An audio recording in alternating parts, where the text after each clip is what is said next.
Hello and welcome to the latest of my Inside Tracks. Today I'm going to explore with you a really powerful astrological phenomenon called the Kazimi, and this particular event involves Mercury, the planet of talk and thought, through its rulership of Gemini, very much to do with technology and media and quick communications, and through its rulership of Virgo, very much about precision, discrimination, attention to detail. Now, Mercury on this event is detrimented in the sign of Pisces, so it's right beside the Sun, and they are at precisely 26 degrees and 34 minutes. It occurs on the 17th of March 2023 at 10:44 a.m. Universal Central Time. It's because Mercury is the planet of trading and commerce and is in that detriment in the watery sign of Pisces, there are some real implications for financial institutions. Now, Kazimi is an astrological term that refers to when planets are so close to the Sun, technically in a natal chart within 17 minutes, that they're known as being in the heart of the Sun. Now, because Mercury is the nearest planet to the Sun, it's said to be, when it is exact like this, it is the messenger that carries the rays of the Sun. So in other words, the Sun increases the vibrancy and potency of Mercury. But outside those 17 minutes in a natal chart, it's known as combust. And this is said to be quite negative, particularly in traditional astrology. I would think especially if Mercury is applying to the Sun rather than separating. So the Sun is before Mercury in the natal chart. To deepen your personal understanding of what all this means and astrology in general, if you give me 3 pieces of personal birth data of time, date and place of birth, I can produce for you your life roadmap report, which can help you to understand the patterns that have played out throughout your life. The more challenging ones, but also the ones that have helped you prosper. A more intimate understanding of both of those can help you to do even better going forwards. But also within my special package of 30% off, you can get your 12-month personal forecast. These charts are totally individual to you and will give you searing insight for the months ahead. But the Sun is our powerful orb which sustains all life and therefore maintains our consciousness. So this illumination is an incredibly exciting event. Now, if you're returning to my channel, thank you so much for joining me once more. If you're new here, this is very much a community, so please make any observations or share your personal experiences. I interact with every comment, and please subscribe. Now, Mercury in the sign of Pisces is of course a mutable sign as well as being watery. So though it's underneath the Sun's beams, Mercury generally is a very flexible, quick-witted, animated, sharp, observant, sparkling, ingenious even, and creative energy. But the logic that Mercury often brings to situations, I feel, is definitely compromised in this particular sign because of the water, but not just because of that, because as I show you the event chart based on Placidus but also the solar event chart, you'll see that Neptune, the co-ruler of Pisces, is so close to the Sun and also Mercury, but Mars, that hot, a rather energetic and impulsive energy in the sign of Gemini, is also squaring to the 3 of them. Now, there is opportunities in the sign of Pisces to reflect, to think deeply about things, to be very compassionate, and therefore we could argue that this is an opportunity to raise our spiritual consciousness. And of course with astrology, the binding principle is as above, so below, as within, so without. So we could say that this collection of energy is pushing us to find a more compassionate way of being, but I feel it is very seriously likely to compromise, despite the strength of the Kazimi, some of the precision that's important in terms of maintaining clarity, particularly around trading, which Mercury governs. So this event actually occurs in total 5 times this year. We've already had the first event on the 7th of January. But the next time it occurs is on Beltane on the 1st of May. We also have it occurring in September on the 6th, when Mercury is in the sign of Virgo. And then it's repeated again when Mercury makes its way through the sign of Capricorn, and that's on December the 22nd. So let's just explore the potential or probability of when a Mercury Cazimi occurs in a natal chart.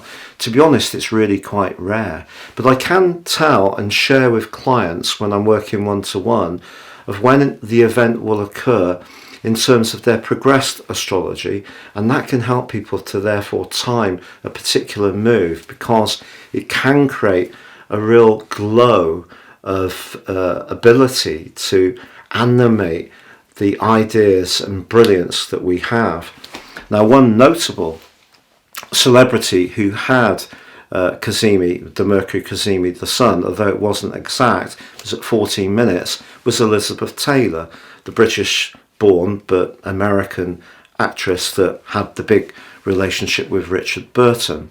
But if in a natal chart Mercury is beyond those 14 degrees but still pretty close to the Sun, I feel that that can dilute the sharpness, the clarity, the objectivity, the detachment that Mercury can bring through particularly its Virgo rulership, but also the potential to dazzle with quick wits, because the Sun perhaps raises the need for recognition and therefore could make an individual a little bit self-absorbed. Now let's look at the solar chart on the screen now. So the big takeout is that we have that gathering of the Sun, Mercury and Neptune all in house 12, all in the sign of Pisces, very much about our understanding of how situations have culminated. This is the end zodiac sign, and of course you can see Saturn has just nudged in to the sign of Pisces on the 7th of March. The critical thing about Neptune, I feel, is that although Neptune can be a very uplifting and very sensitive influence and can bring a higher perception in a more psychic way. So for example, if someone was born with this chart, they're likely to be enormously perceptive, to be perfectly honest, because of the energy of Neptune. But they could have some challenges around expressing their ego, because Mars, you can see in house 3 at 26 degrees, well, that's in a direct square with the Sun, with Neptune.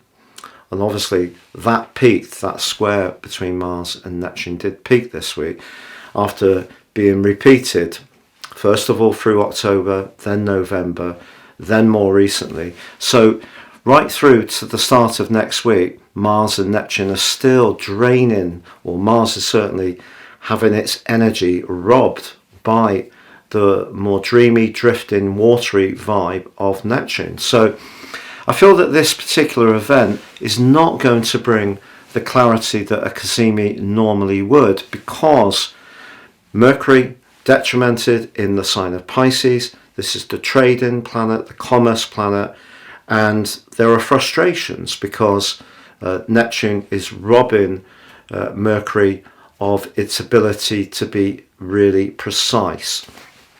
But also we do have some other influences here, because you can see that the Moon and Pluto are conjunct in the 10th house of the solar chart, which is the world at large.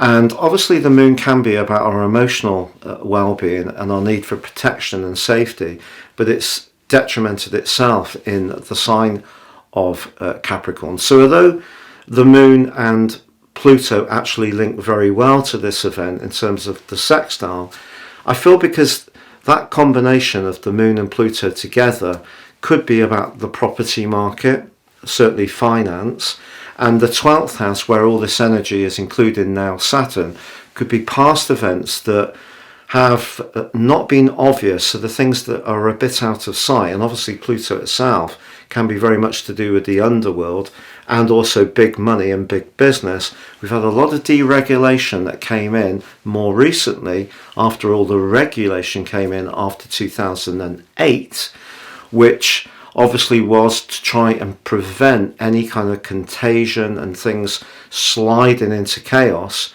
And those rules have been loosened to try to stimulate growth. And obviously that makes for a more liberal environment, but that's when things start to go on that are not necessarily always done for the right reasons. The other thing that comes out from this is that although Venus is just back in its home zone and therefore in the solar chart is in the second house of money and does forge a good conjunction with the North Node, which I think can generally be very positive. If we look at the midpoint between the Sun and the Moon, it's actually in Aquarius, late in Aquarius, and it's in a conjunction with Saturn. And therefore that midpoint, which is the balance of the personality of this event, the yin and the yang, in the 11th house of the collective, has Saturn.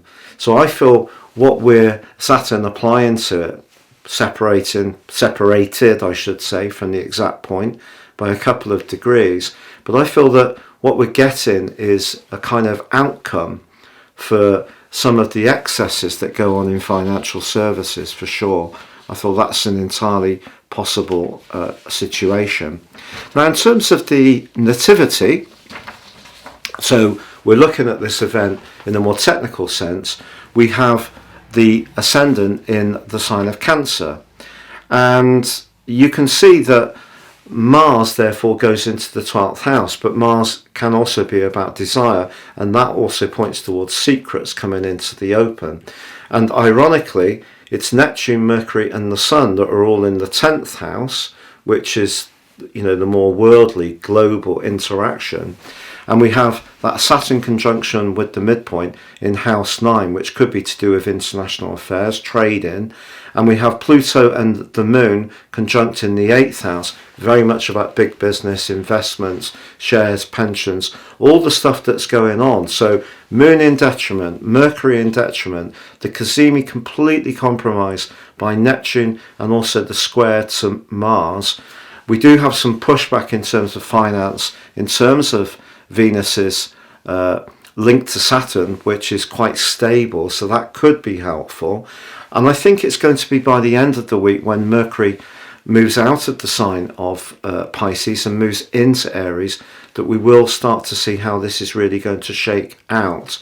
But in terms of the communication of ideas, if we're really interested in the more spiritual dimension, healing, philosophy, psychological realm, I feel that this can be a helpful event, but we have to be aware that Mars leads to quickfire communication. It's hot and impulsive, and Neptune is damp and drains the fire and passion of Mars.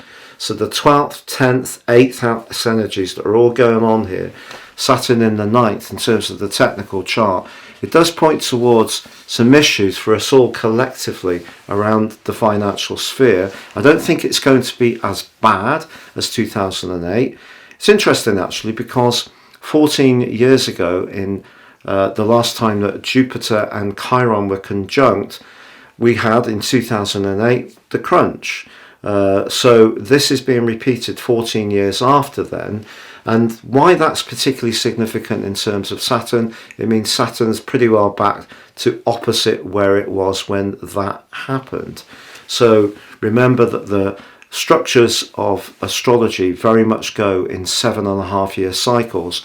For me, because of the midpoint between the progressed moon and the cycle of Saturn, and that gives us those segments of about 7.5 years. So 2 7s is 14, so we're not far off, are we?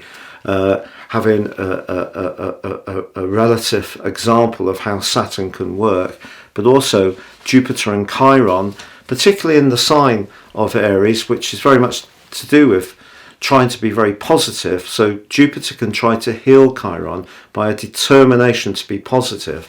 But as we've seen, if you have a situation in the markets where rules and regulations are loosened up to try and get liquidity going, it works in the short term, but it can have some consequences down the track. And I think that's really what we're seeing with this event. So if you're thinking about anything contractual, it's absolutely vital that you really read the small print, you really scrutinize it and do your due diligence in a very concentrated way to cut through the way that Neptune can distort, Saturn can resist and limit, and Mars can see us rushed to do things in this instance that might be a more of an emotional reaction that's not necessarily the best thing for us. It's been a real pleasure being with you. Thank you so much for joining me. Take care, and please do comment or subscribe.